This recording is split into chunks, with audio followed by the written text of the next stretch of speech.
Gadsden Street and left onto Rawson Street. What's the premises? What's the premises?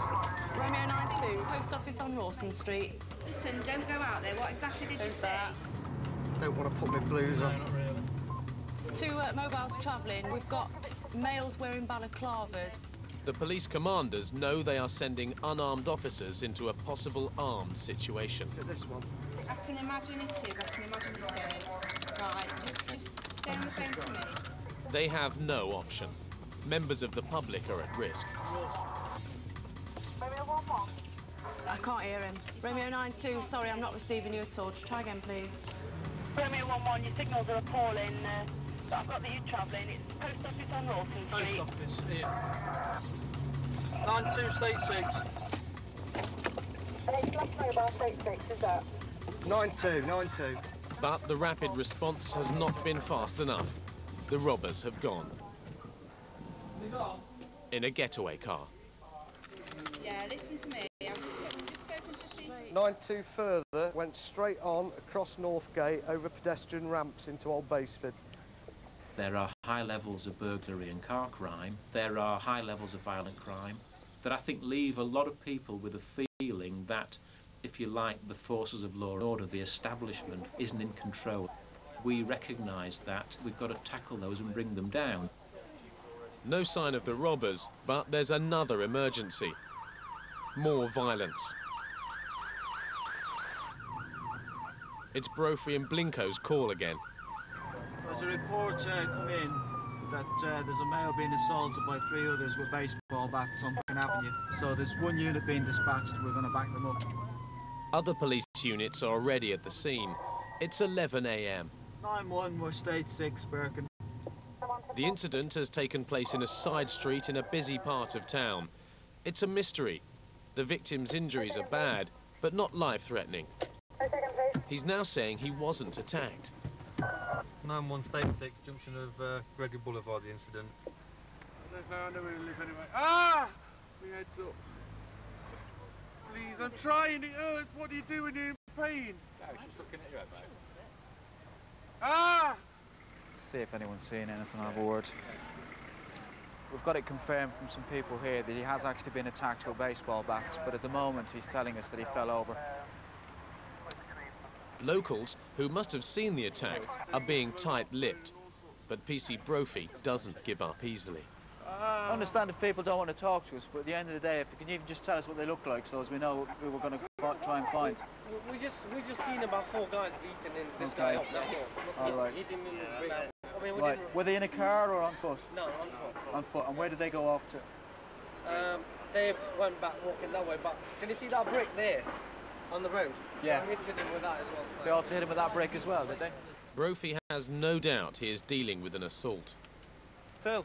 Question is, why is the victim denying it? There's a bit of house brick around there that's apparently being used to beat him as well. No description, right? What's the update on his condition? Head injury and arm, possibly back. Just waiting for an ambulance, but not available yet. Not available. Brophy and his colleagues know the identity of the beaten man. Simon, can I car keys? He is someone they've had dealings with in the past. Because of this, the duty inspector has been called to the scene. Oh, sir. Got any offenders or? No, what's happened is basically, it seems as if he's been set upon by a group of 4 males. There's a piece of brick just around the corner here, which he's been beaten with as well. He's also been beaten with baseball bats. At the moment, he's complaining of a broken arm. He's just taking his jacket off. He's also got a head injury at the back of his head. I've just spoken to people around. No one wants to talk. No one wants to tell us anything. So no descriptions or anything? no. At the moment, part of the problem has got to be drugs related. You will get turf wars between these gangs, where rival dealers may move into an area, or incidents happen whereby somebody wants revenge on somebody else, and that's what's spilling over onto the streets. They have the baseball bats, they have the knives, but they are also now getting access to firearms as well.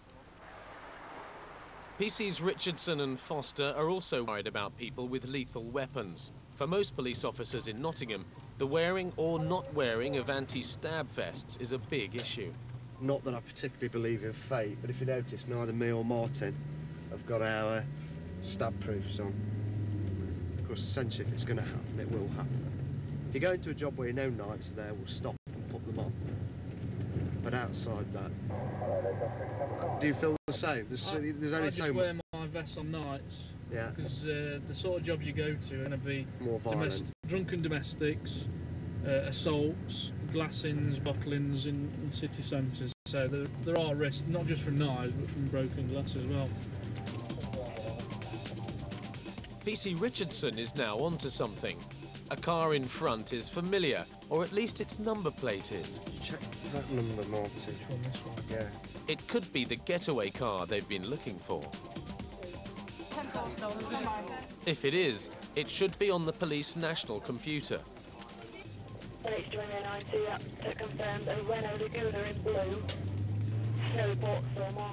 It's not. But PC Richardson still has a hunch something is wrong. Check Crimint for that number. Is it possible you could check that number on Crimint, please?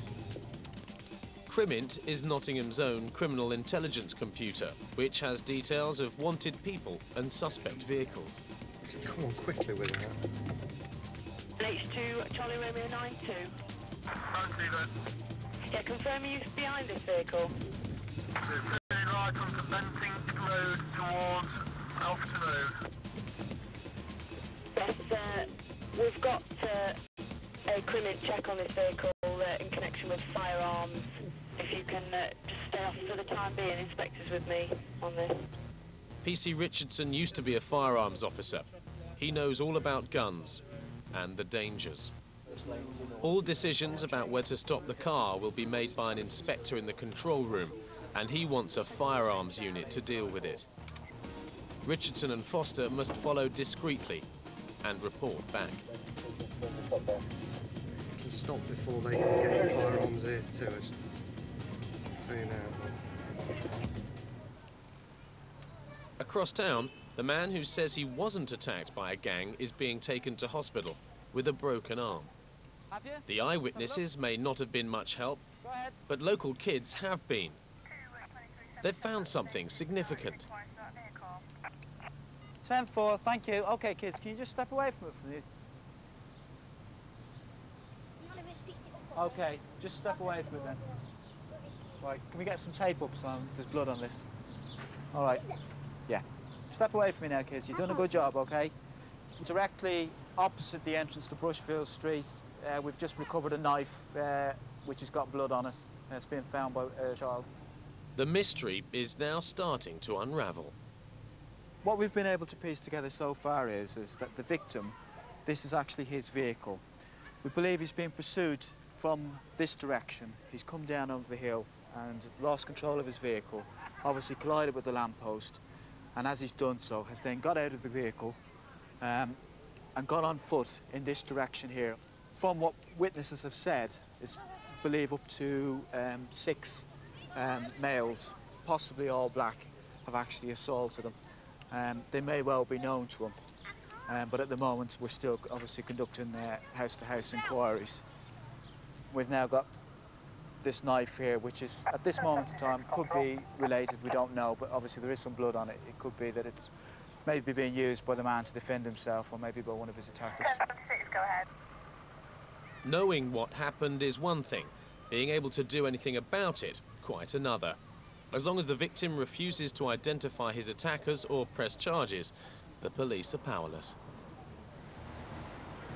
Less than a mile away, PC's Richardson and Foster are still on the tail of the car, which the police computer says is linked to firearms offences. Yeah, vehicle left onto Norton Street. PC Richardson is sure he knows where the car is headed and what the driver is going to do. I know where it'll go. It'll go down back of the flats and it will stop. It will stop? It will stop at the back of the flats. There are no armed police units nearby. So the controllers at headquarters have a dilemma. Risk letting Richardson and Foster approach the car or wait too long and lose it. Get a decision quick because the vehicle's going to stop. Confirming one male occupant, IC3. He's going to be stopping and out of the vehicle in the next 30 seconds. What we do? That's Romeo 92. Just confirm an IT3 male will be coming away from the vehicle in the next 30 seconds. Yeah, we're going into the flats. It's stopping now